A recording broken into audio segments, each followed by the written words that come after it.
Տիկի Մելոյան, ձեր ուժից պնդում եք, որ դրանք աշխատավարձերի մասին պնդում են։ Շատ կներեք, էլի, մի հատ նախնական հայտարարություն անեմ, այս վերարկվեց կոնկրետ, հա, իհարկե, շատ շնորհակալ։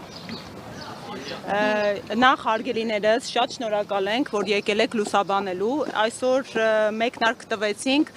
կարևոր օրենսդրական գործընթացի, այսօր մեզ համար ուժեղ Հայաստանի մեկնարկն է տրված, չնայած մի շարք խոչընդոտների, թիրախավորումների, թե կլիներ դա օրենսդրական նախաձեռնությունների, միջամտությունների տեսքով անսպասելի մի քանի ժամվա ընթացքում հակաժողովրդավարական ու հակաիրավական եղանակով օրենքների ընդունման, որոնք թիրախավորում են կոնկրետ մեր քաղաքական ուժին, կոնկրետ մեր քաղաքական ուժի անձնանունը։ Դա կլինի վերջին օրերը, քիչ առաջ քննարկում եք, հա, իրավական միջամտությունները, հիմա անդրադառնամ, մենք ինչպես պարոն Վարդևանյանը նշեց, բազմաթիվ մասնագետներով ուսումնասիրած լրակազմած փաստաթղթերի ցանկ ենք ու լրակազմ ենք ներկայացրել, որոնք իրավական տեսանկյունից խոցելիության խնդիր չունեն մեկ։ Մենք գնում ենք հաղթարշավի եւ գնում ենք բացարձակ մեծամասնական հաղթանակի երկու։ Մենք գնում ենք, որպեսզի մեր հասարակության, մեր ժողովրդի ծանր սոցիալական վիճակը, անվտանգային լրջագույն մարտահրավերները ու այն փոփոխությունների պահանջները, որ վրա են հասել, ի վերջո կյանքի կոչվեն ու հայ ժողովուրդը կարողանա ապրել ուժեղ Հայաստանում, ուժեղ առաջնորդի ղեկավարությամբ, ով Սամվել Կարապետյանն է։ Եվ ինչ վերաբերում է այս գործընթացներին, հա, ձայնագրություններին, որ բազմաթիվ հարցադրումներ կա, հենց սա է մեր որպես իրավական ու ժողովրդավար պետության լրջագույն խնդիրը, որ այսօրվա իշխանությունները դարձել են քննիչ, դատավոր, դատախազ, տեսեք, ինչ որ ձայնագրություններ են հայտնվել լրահոսում իրավապահ մարմինների կողմից։ Դեռևս անգամ մի ամիս չի անցել, հա, որպեսզի այդ ձայնագրությունները փորձաքննությունների ենթարկվեն, հասկանանք ում կողմից իրականացված են եւ ովքեր են այդ ձայնագրության մասնակիցները։ Իսկ ինչու չեք հնարավոր տարբերակ համարում, որ դրանք հնարավոր սադվիչներ են, որ մարդիկ են, ովքեր մեր քաղաքական ուժի հետ աղերս չունեն։ Մենք որովհետև մենք նախաքննության գաղտնիքով ենք կաշկանդված, որովհետև մենք, այո, մեր գլխավոր խնդիրը նրանում է կանում, որ մենք բավականին պարկեշտ ենք։ Եվ այո, մենք չենք թույլ տալիս իրավական գործընթացներին այդ աստիճան ծայրահեղ մանիպուլատիվ միջամտություններ։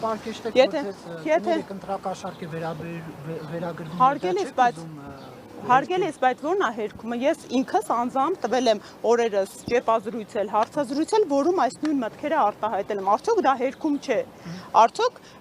մեր երկրում, հատկապես տեսեք, եթե մենք ընդդիմադիր քաղաքական ուժ ենք, մենք քաղաքացիներ ենք, ովքեր կաշկանդված չեն հստակ օրինականության սկզբունքով լիազորություններով, պաշտոնատար անձինք, որոնք իրենց ծայրահեղ մանիպուլատիվ հայտարարություններ են թույլ տալիս, հա, մանիպուլատիվ մոտեցումներ են թույլ տալիս, իրենք կաշկանդվածություն ունեն ի տարբերություն մեզ, ըստ միջազգային պրակտիկայի, ըստ մարդու իրավունքների եվրոպական դատարանի նախադեպային պրակտիկայի եւ ըստ ի վերջո մեր սահմանադրությամբ։ Այնպես որ ամփոփելով ասեմ, մենք ունենք հստակ օրակարգ, տեսլական ու այո, դուք գիտեք, մենք այն քաղաքական ուժն ենք, որը եկել է իրեն կաշկանդելու թե օրենքով ու իրավունքով, թե բարեվարկությամբ, ինչու ոչ այսօրվա իշխանությունը օրինակ վերցնելով, հա, օրինակ մեր համակարգող ղեկավար կարելի է ավարտեմ, էլի, պարոն Կիրակոսյան, մեր համակարգող ղեկավարի բարեվարք վարքագծից ընդունեցին բարեվարկության կանոնագիր այսօրվա իշխանությունները, որը ինչպես տեսանք շատ կարճ տևեց, հա, իրենց բառամթերքն այնուամենայնիվ առաջ դարձել։ Ապրիլի 2-ը գլխավոր անդամները իրենք չեն ցանկացել ընդգրկվել նախընտրական ցուցակում, թե նաև ձեր ուժի կողմից է եղել պայման, որ իրենք չպետք է լինեն, հաշվի առնելով օրինակ, որ կարող է ասոցիացիայի, որ ժամանակին Նիկոլ Փաշինյանի հետ է համագործակցել։ Եվ կներեք նաև այն երկու ուժերը, հա, որ միացել են նոր դարաշրջան միավորվել։ Տեսեք, իրավական գործընթացը մի փոքր ներկայացնեմ, որոշակի մասնակցելիություն նախընտրական ցանկում ունենք, մեր ցանկը համընդհանուր դաշինքի 199 թեկնածուից է բաղկացած,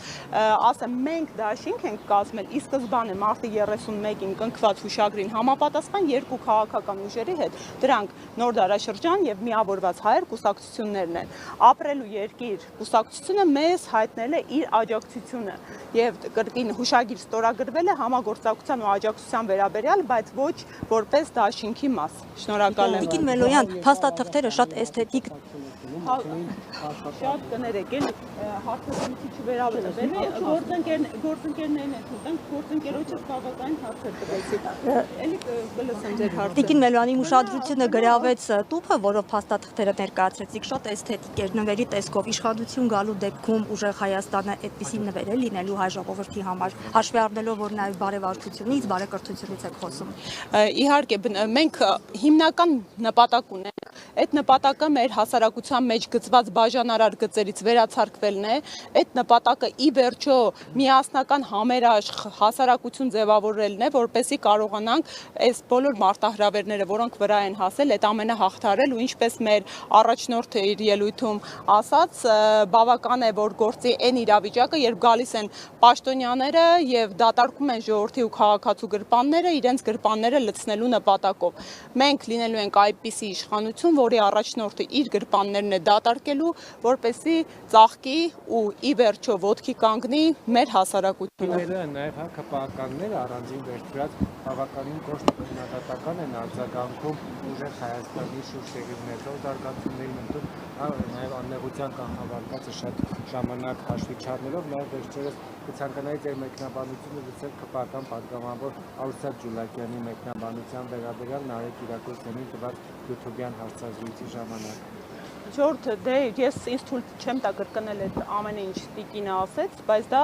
ինքը պատգամավոր է, պատահական չի նշում, դա բարեվարկության կոպիտ խախտում է, առնվազն, եթե մենք իրավական ու ժողովրդավար պետության մասին ենք խոսում, պետք է հանձնաժողով էթիկայի հրավիրվեր ու բարեվարկության հարցը բարձրացվեր, ինչ է նշանակում, այն քաղաքական ուժը, որ այդքան շահարկում էր սեռերի հավասարությունը, կանանց իրավունքները, պատահական չասեցի, տեսնելով թե ինչպիսի ազդեցություն է մարդկանց վրա գործում մեր քաղաքական ուժի բարեվարք խոսույթը, վարքագիծը, անմիջապես հասկացան, փորձեցին որդեգրել, բայց չեն կարող անել այն, ինչ չունեն, հա, ի սկզբանե։ Սամվել Կարապետյանի քաղաքացիությունը։ Այն մի հատ ավարտեմ էլի միտքս կներեք, բայց ես եթե հա, չէ, Ժորդ, խնդրում եմ, եկեք աշխատակարգ ընդունենք, յուրաքանչյուրդ մեկ հարց տակ ու մենք էլ հանդիպման ենք էլի ու ավարտենք։ Հա, հիմա հաջորդիվ ձեր հարցերը կլինի, եթե կզիջեք հարգելիներս, հա, ավարտեմ, ես լիահույս եմ, եթե դուք անաչառ լրատվամիջոցներ եք, հետևողականություն դրսևորեք, որպեսզի տիկնոջ նկատմամբ ըստ ազգային ժողով կանոնակարգ սահմանադրական օրենքի եւ աշխատակարգի հետևանքային դրսևորում լինեն։ Խնդրեմ։ Անդրադառնալով Սամվել Կարապետյանի քաղաքացիություններից հրաժարվելուն, դուք նշել եք, որ արդեն գործընթացը սկսվել է, բայց Տիկին Մելոյան 9 ամիս ժամանակ ուներ ձեր ուժը, որպեսզի Սամվել Կարապետյանը 9 ամիս առաջ սկսի այդ գործընթացը եւ այսօր գուցե արդեն կամ ավելի առաջ է լիներ այդ process-ը, կամ արդեն հասածներ եզրադեցին, ինչու եք այդքան ուշացրել եւ հիմա նոր սկսել գործընթացը եւ այդ համատեքստում արդյոք կհասցնի պարոն Սամվել Կարապետյան միջև ընտրությունները զերկված լինել մյուս քաղաքացիություններից։ Հարգելիս, որովհետև մեր քաղաքական ուժը ընդամենը 3 ամսեկան է։ Մենք ըստ էության նորածին քաղաքական ուժ ենք, որը փետրվարին նոր ունեցավ առաջին անդրանիկ համագումար նիստը ու բնականաբար հենց ամենաառաջին նիստին, որ պատկերացնեք ինչ բնույթի, հա, մենք բաց թափանցիկ մոտեցմամբ ենք մեր հասարակության, մեր ժողովրդի հետ աշխատում, անդրանիկ նիստում մեր հիմնական մոտեցումները ներկայացրել ենք։ Փետրվարի 12-ին մենք ասել ենք, որ այո, խնդիր կա ցենզերի համապատասխանության, որ ասել ենք մեր թեկնածուն Սամվել Կարապետյանն է, վարչապետի, իսկ ինչ գիտեք, որ այդ օրը չենք սկսել, իսկ ինչ գիտեք, որ դրանից առաջ սկսված չի եղել։ Պատրաստեք ինչ-որ փաստաթղթեր ներկայացնել, ապացուցելու համար, որ դուք սկսել եք։ Երբ որ մեր առաջնորդի նկատմամբ այս ապօրինի սանկցիաները կվերացվեն, բոլոր հարցերին շատ մեծ կապ ունի, որովհետև այս հարցերի պատասխանները անձամբ պարոն Կարապետյանը կտա, նա է այն սուբյեկտը, ով իրավասու է ամբողջական պատասխան տալ այս հարցերին, իրավական գործընթացները տեղի են ունենում տարբեր երկու պետություններում, այդ իրավական գործընթացները դասական իրավական ընթացակարգեր չեն կոնկրետ ժամկետների շրջանակներում, հա, քաղաքացիություն հրաժարվելու գործընթացը այլ տրամաբանության մեջ է եւ երկրորդիվ, այո, եւ երկրորդիվ ինչ վերաբերում է թեկնածությանը, մենք ասել ենք, որ կա հանրային պահանջ, որպեսզի Սամվել Կարապետյանը դառնա Հայաստանի Հանրապետության հաջորդ վարչապետը։ Այդ հանրային պահանջը բավարարելու կա հստակ ձևաչափ սահմանադրության 148-րդ հոդվածի փոփոխությունը։ Ըստ էության ազգային ժողովի կողմից փոփոխելի այդ մի հոդվածը մենք հանրակրվեի ենք ներկայացրել, ժողովրդի կամքն ենք ու կարծիքն ենք հարցնում։ Եթե մարդիկ համաձայն են կողմ են փոփոխություններին, եթե մարդիկ ուզում են Սամվել Կարապետյանը դառնա մեր վարչապետը, մարդիկ իրենց համաձայնության քվեն կտան երկուստեք, թե մեր քաղաքական ուժին, թե այս տեխնիկական սահմանադրական փոփոխությանը։ Ես իմ մեկ հարցը տամ չեմ տվել։ Պարոն Կարապետյանը, քանի որ նաև Եվրամիության քաղաքացի է, մասնավորապես Կիպրոսի, եւ Եվրամիությունում գործող օրենքների համաձայն, եթե երկրներից մեկում դատական պրոցեսով է քաղաքացին անցնում, քաղաքացիությունից զրկելը այդքան էլ հեշտ չէ, կամ միջև դատական գործի փակվելը անհնարին է,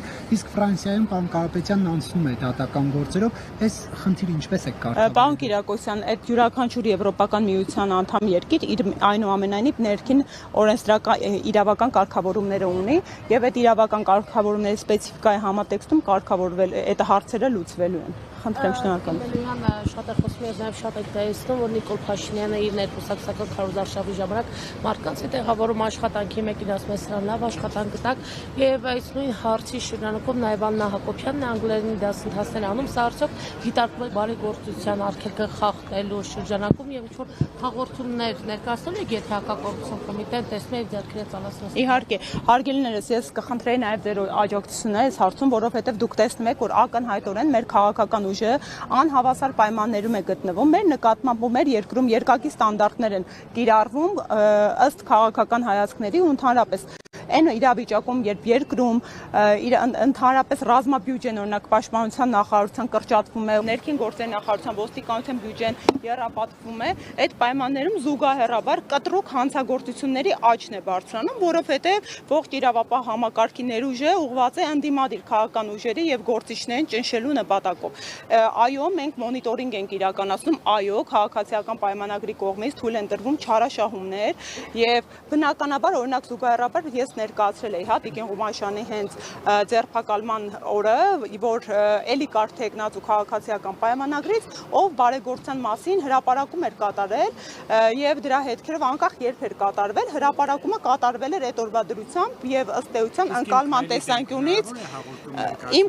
տեսեք, ընտրական օրենսգիրք, սահմանադրական օրենքի եւ քրեական օրենսգիրքի բարեգործության արգելքի երկու հոդվածները իրանք այնքան լայն ու ոչ համաչափ ու ոչ որոշակի են տրված, որ ցանկացած կերպ իրավապահ մարմինները կարող են մեկնաբանել ու մանիպուլացնել։ Այդ տեսանկյունից այս հոդվածները ընդհանրապես սահմանադրականության խնդիր ունի։ Հարցազրույցը դժվար, բայց կոնկրետ հանցակազմ գոյություն ունի, հա, որպեսզի դա հանցավոր արարք լինի 4 կոմպոնենտ կա։ Փայլակի երրորդ հարցում պակասում Հարգելիներս, որպեսզի խտրականություն չունի, մենք հանդիպում ունենք շատ շուտ շանգյալ ձևակերպման օգտագործումը դատապարտում եք, թե ոչ։ Այո, պարոն Կիրակոսյան, մեր երկիրը ունենալու է այնպիսի վարչապետ Սամվել Կարապետյանի տեսքով ու դեմքով, որ երկրի վարչապետը ազգային ժողովի բարձրանալուց իրան թույլ չտա շուրջանգյալ Կարապետյանը երբ է ուղերձով հանդես գալ։ Հարգելիս, մեր համակիրը, այսինքն մեր համակիրը, դուք դատավճիռ ունեք, որ մեր շտաբի աշխատակիցներ, դուք ունեք պնդում, դուք հիմա անմեղության կանխաբարկածը մարդկանց խախտեցիք, թիրախավորեցիք։ Դա ես այդ եզրույթը լսել եմ իմ երկրի վարչապետի շուրթերից ազգային ժողովի ամբիոնից, ինչ է դատապարտվել է, դրանից առաջ չէի լսել։ Սամվել Կարապետյանը արդեն կարող է ուղերձելով հանդես գալ։ Երբ ասենք, որ այդ հրապարակային խոսքով հանդես գա, օգտագործելով չգիտեմ։ Այո, հարգելիներս, արդեն պարոն Կարապետյանի նկատմամբ սանկցիաները նվազեցվել են գոնե այդ տեսանկյունից հաղորդակցման ու գոնե այլևս հնարավորություն չեն ունենա իշխանությունները մանիպուլացնել մարդու նկատմամբ կիրառված սանկցիաները եւ պարոն Կարապետյանը շուտով կարծում եմ ձեզ հետ ընդհանրական հանդիպում կունենա։ Շատ շնորհակալ եմ։ Շնորհակալություն։